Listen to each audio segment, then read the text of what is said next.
Je suis doctorant en troisième année à l'Institut FEMTO-ST et je suis ingénieur en informatique industrielle et automatique de formation. Quand j'étais petit, en fait, je rêvais toujours d'être un inventeur. Je dévissais tous mes jouets et je fais avec d'autres trucs.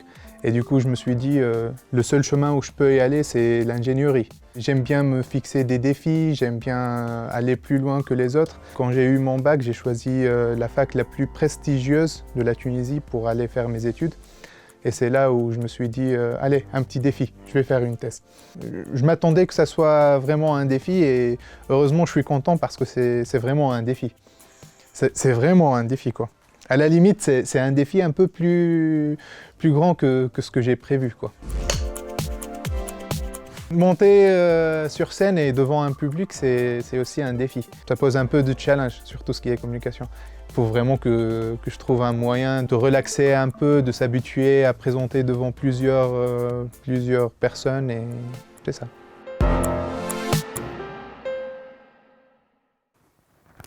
On aime beaucoup se projeter dans l'avenir et imaginer à quoi ressemblera notre vie.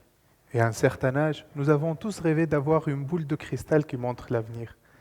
Eh bien, les industriels rêvent aussi d'une boule de cristal, mais qui montre les futures dates des pannes des machines. Gandhi disait que le futur dépend de ce que nous faisons maintenant.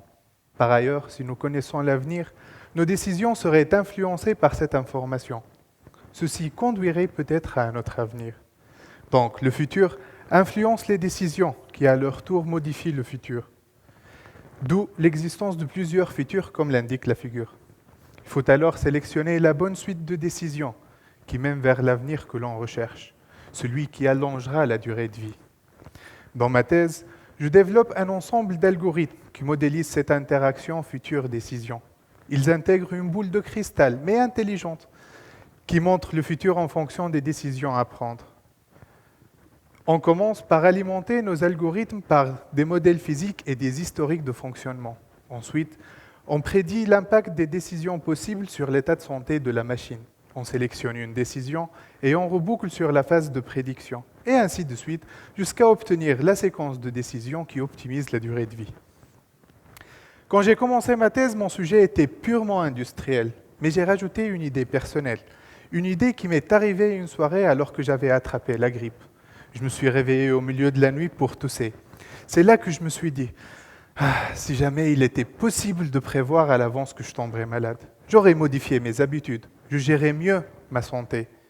Et à ce moment-là, je me suis rappelé de l'un de mes chers professeurs en Tunisie, qui disait très souvent que le meilleur système sur Terre, c'est l'être humain.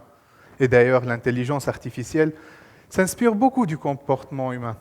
Alors, si je peux dire qu'une machine très complexe ressemble à un être humain, est-ce que cela veut dire que ses composants sont des organes?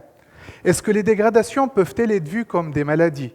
Et donc, les protocoles de maintenance seraient alors les médicaments? Et si je pouvais appliquer mes algorithmes pour mieux gérer la santé de l'être humain? Je me suis alors levé, j'ai pris le cahier que je garde à côté de mon lit et j'ai commencé à écrire. Grâce à ce que j'ai écrit cette nuit-là, nous nous sommes servis de nos algorithmes comme un système d'aide à la décision pour la gestion thérapeutique. Le traitement du cancer du sein constitue une première piste d'application, mais ne vous inquiétez pas, on ne cherche pas à remplacer les médecins, mais plutôt à les soutenir par un algorithme qui propose les thérapies possibles et qui estime leurs résultats. Avec mes algorithmes, je pourrais même essayer d'estimer mes chances de gagner ce concours. Malheureusement, je n'ai pas eu le temps de faire cette étude. Alors j'espère que mon discours vous a convaincu de voter pour ma thèse. Merci.